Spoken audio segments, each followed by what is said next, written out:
नमस्कार। आज इस वीडियो में हम आपका जो फर्स्ट पेपर है बीए पार्ट थर्ड का एशिया का भूगोल उसके फर्स्ट यूनिट का फर्स्ट चैप्टर हम डिस्कस करेंगे। एशिया विश्व के संदर्भ में पहला चैप्टर है आपके Asia in the context of the world, विश्व संदर्भ में एशिया। जैसा कि आप जानते हैं कि विश्व संपूर्ण पृथ्वी को कई महाद्वीपों में बांटा गया है। उसमें एशिया, यूरोप, उत्तरी अमेरिका, दक्षिण अमेरिका, ऑस्ट्रेलिया, अफ्रीका, इन सब में एशिया विश्व का विशालतम महाद्वीप है। इसका क्षेत्रफल 4,40,30,200 वर्ग किलोमीटर है, जो संपूर्ण विश्व के 30% है। एशिया महाद्वीप यूरोप से भी जुड़ा हुआ है, अतः इसे संयुक्त रूप से यूरेशिया के नाम से भी जाना जाता है। एशिया को मानव का जन्म स्थली कहा जाता है, क्योंकि सबसे पहले मानव का जन्म इसी महाद्वीप पर हुआ है। इस कारण इसको जन्म स्थली के नाम से भी जाना जाता है। यहाँ विकसित प्राचीन सभ्यताओं में मेसोपोटामिया, चीन, सिंध घाटी आदि के कारण इसे सभ्यताओं का जन्म स्थल भी कहा जाता है, क्योंकि इन सभी सभ्यताओं जो यूरोप एशिया में स्थित हैं, इनका जन्म सबसे पहले यहीं पर हुआ। पश्चिम और मध्य एशिया के साथ मानसून एशिया को सदियों से अनेक नामों से संबोधित किया जाता है। इसे प्राचीन संस्कृति क्षेत्र, पूर्व, रहस्यमय पूर्व, सुदूर पूर्व नामों का प्रयोग इसके साथ किया जाता है। अब आता है भौगोलिक स्थिति एवं विस्तार। एशिया महाद्वीप का अक्षांशीय विस्तार 10 डिग्री दक्षिणी अक्षांश से 80 डिग्री उत्तरी अक्षांश तक तथा देशांतरी विस्तार 25 डिग्री पूर्व से लेकर 170 डिग्री पश्चिमी देशांतर तक है। इस महाद्वीप का विस्तार 90 डिग्री अक्षांश एवं 165 डिग्री देशांतरों के मध्य है। भूमध्य रेखा इस महाद्वीप के दक्षिणी द्वीपों सुमात्रा, बोर्नियो, सेल्विज, इंडोनेशिया के मध्य से गुजरती है, जबकि कर्क रेखा पश्चिमी, दक्षिण एवं दक्षिण पूर्व एशिया से गुजरती है। स्थिति के अनुसार एशिया में उष्ण, शीतोष्ण, शीत जलवायु प्रदेश का पर्याप्त विस्तार पाया जाता है। एशिया एक विशाल महाद्वीप है। इसके उत्तर में आर्कटिक महासागर जो वर्ष भर हिमाच्छादित रहता है। पूर्व में प्रशांत महासागर स्थित है जो कटाफटा है। अनेक द्वीप हैं जिनमें जापान, ताइवान, इंडोनेशिया प्रमुख हैं। दक्षिण की ओर हिंद महासागर स्थित है। तीनों ओर से महासागरों से घिरे एशिया के तटवर्ती क्षेत्रों में अनेक खाड़ियाँ जैसे फारस की खाड़ी, ओमान की खाड़ी, कच्छ की खाड़ी, बंगाल की खाड़ी, मन्नार की खाड़ी, श्याम की खाड़ी, अनादिर की खाड़ी, ओबे की खाड़ी आदि हैं। पश्चिमी सीमा स्थलीय है जो यूरोप से संयुक्त है, जुड़ी हुई है। पश्चिम में लाल सागर एवं भूमध्य सागर इसकी सीमाएं बनाते हैं। भौगोलिक एवं सामरिक दृष्टिकोण से एशिया महाद्वीप की स्थिति विश्व में अत्यधिक महत्व रखती है। एशिया महाद्वीप एक भौगोलिक इकाई है जो विश्व के लगभग 33% क्षेत्र को घेरे है। एशिया महाद्वीप के देश एवं उनका क्षेत्रफल नीचे तालिका में दिया गया है। हम देखेंगे कौन कौन से देश हैं और उनका कितना क्षेत्रफल है। अब आप इस मैप को गौर से देख सकते हैं कि ये आपका संपूर्ण एशिया क्षेत्र है, एशिया महाद्वीप है। और इसके पूर्व में प्रशांत महासागर, दक्षिण में हिंद महासागर, उत्तर में आर्कटिक महासागर और यहाँ आपके भूमध्य सागर और लाल सागर से इसकी सीमाएं बनी हुई हैं। इधर आपके ये एरिया है। तो ये आपका पूर्ण रूप से जो डॉट डॉट से बताया गया है, ये संपूर्ण आपका एशिया महाद्वीप का क्षेत्र है।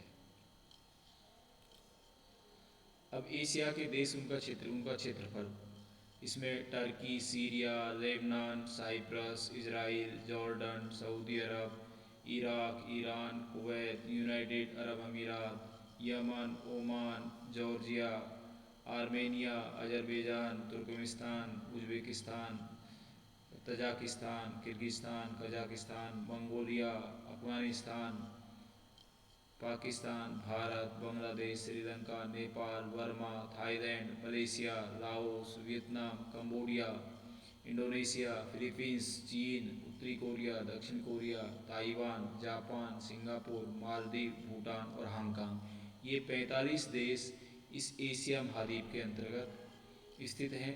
इनका क्षेत्रफल भी इनके सामने अंकित किया गया है।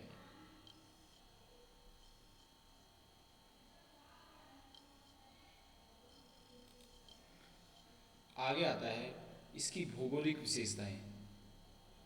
नंबर 1, लोकेशन, स्थिति। एशिया का अधिकांश भाग इंडोनेशिया के कुछ भाग को छोड़कर उत्तरी गोलार्ध में स्थित है। यह अधिकांशतः उष्ण कटिबंध में है तथा उत्तरी प्रदेश शीत कटिबंध में है। एशिया के अधिकांश देश समुद्र तटीय क्षेत्र हैं, जिनमें समुद्री जलवायु तथा समुद्री मार्गों से होने वाले व्यापार आदि के लाभ से ये लाभान्वित हैं। नंबर 2, भूआकृतिक स्वरूप। एशिया की संरचना एवं उच्चावच स्वरूप विशिष्टता लिए हुए हैं। इस प्रदेश के 3 संरचनात्मक विभाग क्रमशः प्राचीन स्थलखंड, एशिया एक प्राचीन स्थलखंड है। 2, अल्पाइन वलित श्रेणियाँ। इसके अंतर्गत एल्पाइन काल की वलित मोड़दार पर्वत श्रेणियाँ हैं, जिसमें आपका चाहे हिमालय है, आपका आल्पस है, ये टोटल वलित पर्वत इसमें है। और तीसरा है अवनयन। अवनयन का मतलब होता है भूमि का नीचे धंसना। तो ये क्रियाएं या इस प्रकार का स्वरूप, प्राचीन स्थलखंड, एल्पाइन वलित पर्वत श्रेणियाँ और अवनयन या भूमि का धंसाव होता रहता है, ये तीनों भूआकृतिक स्वरूप एशिया महाद्वीप में देखे जाते हैं। इस प्रकार यहाँ के उच्चावची स्वरूप में पर्वतीय क्रोड, पर्वतों, आंतरिक द्रोणी, पठारी भाग, विस्तृत नदी निर्मित मैदान शामिल हैं। धरातलीय विविधता ने इस खंड के जनजीवन, आर्थिक, सांस्कृतिक विकास तथा राजनीतिक स्वरूप को प्रभावित किया है। तो ये जो भूआकृतिक स्वरूप हैं, इसके द्वारा ये क्षेत्र प्रभावित है। नंबर 3, जलवायु। एशिया का अधिकांश भाग मानसूनी जलवायु का है। अन्य भौगोलिक तत्वों की अपेक्षा जलवायु इस प्रदेश को अत्यधिक प्रभावित किया है। मानसूनी जलवायु में ऋतुओं का अस्तित्व होता है, अर्थात शीत ऋतु, ग्रीष्म एवं वर्षा ऋतु का क्रम साल भर चलता रहता है। मानसून की अन्य विशेषताओं में वायु की दिशा का क्रमिक परिवर्तन, कि यहाँ पर हवा की दिशा, डायरेक्शन परिवर्तन होता रहता है ऋतुओं के अनुसार। धरातलीय वर्षा, वर्षा की अनिश्चितता, वर्षा कभी कभी बाढ़ें ला देती है, कभी कभी सूखा पड़ जाता है। तो इस प्रकार की कंडीशन यहाँ पर पाई जाती है। अनिश्चितता एवं परिवर्तनशीलता आदि संपूर्ण पश्चिम एशिया की मरुस्थलीय जलवायु और इसके पश्चिम भाग में अधिकतर, चाहे वो थार का है, चाहे वो आपका पाकिस्तान में स्थित अन्य जो मरुस्थल हैं, तो इसमें पश्चिम क्षेत्र में इसमें मरुस्थल पाए जाते हैं। अगला बिंदु आता है आर्थिक विशेषताएं, कि एशिया के आर्थिक क्रियाकलाप किस प्रकार के हैं, कि कौन सी विशेषताएं। नंबर 1 है, एशिया के अधिकांश देश साम्राज्यवादी शक्तियों के अधीन उपनिवेश रहे हैं। ज़्यादातर कुछ देशों को छोड़कर एशिया एक उपनिवेश क्षेत्र रहा है। यहाँ पर ये प्राचीन काल में किसी न किसी के अधीन रहा है। प्राचीन काल से आज तक इस प्रदेश की अर्थव्यवस्था का आधार कृषि रहा है। इस कारण इसे वनस्पति सभ्यता के क्षेत्र के नाम से भी संबोधित किया जाता है। यहाँ पर कृषि अधिक की जाती है, इसलिए इसको वनस्पति सभ्यता का प्रदेश भी बोला जाता है। यहाँ कृषि पर जनसंख्या सर्वाधिक आश्रित होने के कारण यहाँ खाद्यान्न की प्रधानता है। अधिकतर जनसंख्या कृषि पर आधारित है और खाद्यान्न यहाँ ज़्यादा बोया जाता है। खाद्यान्नों में चावल की प्रधानता है। दक्षिण पूर्वी एशिया को चावल सभ्यता का क्षेत्र के नाम से भी जाना जाता है। सघन निर्वाहक कृषि की प्रधानता है। यहाँ सघन और निर्वाहक आत्मनिर्भर कृषि की जाती है। विदेशियों द्वारा कुछ क्षेत्र में बागाती कृषि, यहाँ पर कुछ एरिया ऐसे भी हैं जहाँ बागाती के खेती का विकास भी किया गया है। प्राचीन पद्धति से कृषि एवं मानवीय श्रम की प्रधानता, यहाँ पर जो कृषि पद्धति है वो जिसमें मानव श्रम अधिक उपयोग होता है और प्राचीन पद्धति से की जाती है। मशीनों का उपयोग कम होता है। खेतों का छोटा आकार, यहाँ पर जनसंख्या अधिक होने के कारण खेतों का आमतौर पर आकार छोटा पाया जाता है। इसमें हल से बैलों की जोड़ी से हल खींचकर खेती की जाती है। और 5 है प्रकृति पर निर्भरता, क्योंकि यह मानसूनी जलवायु है इसलिए मानसून से ये यहाँ की नेचर पूरी तरह प्रभावित रहती है। यहाँ की कृषि और आर्थिक क्रियाकलाप इससे प्रभावित रहते हैं। नेक्स्ट है औद्योगिक विकास की दृष्टि से एशिया पिछड़ा हुआ है। वर्तमान में जापान सर्वविकसित है। चीन एवं भारत ने भी विकास में महत्वपूर्ण प्रगति की है। एशिया खनिजों की दृष्टि से अधिक संपन्न नहीं है। यहाँ कोयला, लोहा, टिन, टंगस्टन, बॉक्साइट, मैग्नीज, अभ्रक, चांदी, निकेल आदि खनिज हैं, लेकिन इनकी अतिशयता नहीं है, अधिकता नहीं है। मिलते हैं ये खनिज लेकिन इनकी ज़्यादा मात्रा नहीं पाई जाती है। नेक्स्ट, प्रदेश के परिवहन के साधनों में अंतर्राष्ट्रीय दृष्टि से जलमार्ग सर्वाधिक महत्वपूर्ण है। एशिया में जलमार्गों की बहुत अच्छी स्थिति है। वायु मार्गों का विकास सीमित हुआ है एवं स्थलीय मार्ग धरातली स्वरूप के कारण नियंत्रित है, क्योंकि यहाँ पर पहाड़ी क्षेत्र अधिक पाया जाता है, इसलिए स्थलीय क्षेत्र, स्थलीय आपके जो रोड मैप है वो ज़्यादा विकसित नहीं हुआ है। नेक्स्ट आता है सांस्कृतिक विशेषताएं। एशिया के बारे में कुछ सांस्कृतिक विशेषताएं हैं जिन पर हम प्रकाश डालेंगे। नंबर 1, यह क्षेत्र सभ्यताओं का विकास स्थल रहा है, जिसमें दजला फरात है, सिंधु है, हांगो है, यांगटी सिकियांग चीन में है। नदी घाटी सभ्यताओं का विकास इस क्षेत्र में सबसे पहले हुआ है। जो विश्व प्रसिद्ध सभ्यताएं हैं उनका विकास एशिया में ही हुआ था। नंबर 2, विभिन्न प्रकार के कृषि उत्पादों का जन्म स्थल। एशिया में जब सभ्यताओं का विकास हुआ सबसे पहले, तो यहाँ पर जो कृषि उत्पाद हैं, जो जीन्स हैं, जो पेड़ पौधे हैं, उनका भी ये जन्म स्थल रहा है। चाहे चावल है, कपास है, रेशम है, गन्ना है, गरम मसाले हैं, चाय है आदि का यहाँ पर सबसे पहले जन्म हुआ और यहीं से विश्व के विभिन्न क्षेत्रों में ये चीज़ें पहुँची हैं। नेक्स्ट, पहिए का आविष्कार भारत में हुआ। शून्य का प्रचलन, मोहनजोदड़ो हड़प्पा संस्कृति के उत्कृष्ट नगर नियोजन, मूर्ति कला, स्थापत्य कला, भवन निर्माण आदि जो विशेषताएं हैं, चाहे पहिए का आविष्कार, चाहे शून्य का आविष्कार, मोहनजोदड़ो सभ्यता के जो नगर नियोजन है, मूर्ति कला, चित्रकला, भवन निर्माण, तो ये सबसे पहले एशिया में ही प्रारंभ हुए हैं और ये फिर इससे विश्व को इनकी देन रहे हैं। चीन की सभ्यता अति विकसित थी। यहाँ चाय, चीनी, मिट्टी के बर्तनों का निर्यात प्रारंभ से रहा है। कागज का निर्माण एवं टंकण का प्रचलन। चीनी भाषा की पुस्तक सबसे पहले 868 ईस्वी में छापी गई। कहने का मतलब एशिया ने ही विश्व को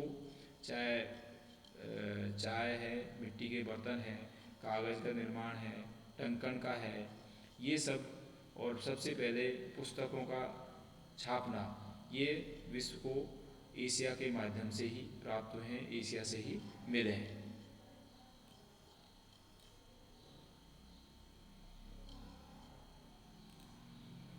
आगे आता है राजनीतिक विशेषताएं।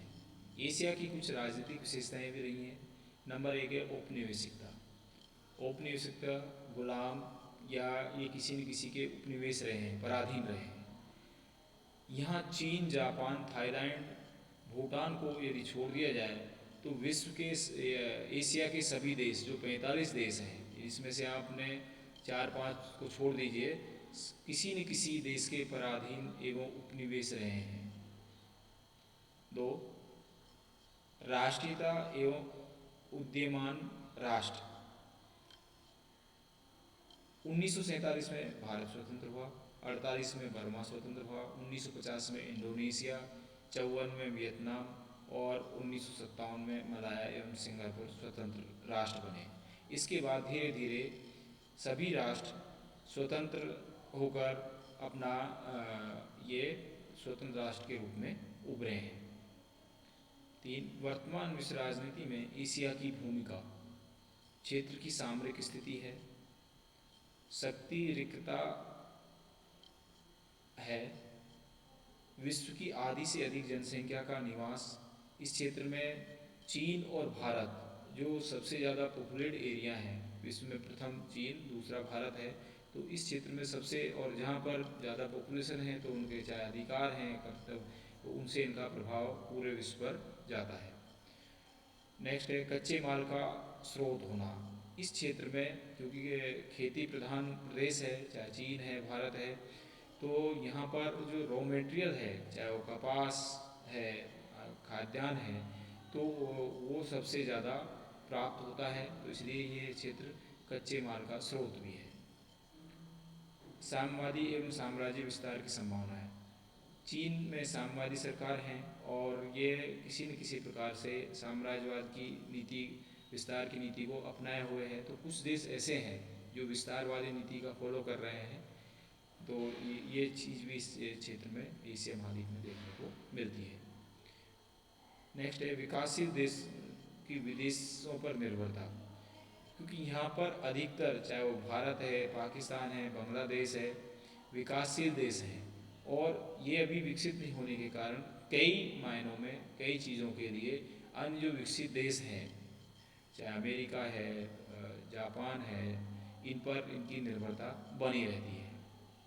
और अगली जो विशेषता है विशाल बाजार की उपलब्धता। क्योंकि इस क्षेत्र में 33% जनसंख्या रहती है विश्व की, और जहाँ जनसंख्या है वहाँ बाजार है। तो इस प्रकार से हम कह सकते हैं कि एशिया विश्व के लिए एक विशाल बाजार का कार्य भी करता है। तो ये आज के इस वीडियो में आपने एशिया विश्व के संदर्भ में कुछ जानकारी थी। आज के लिए इतना ही। धन्यवाद।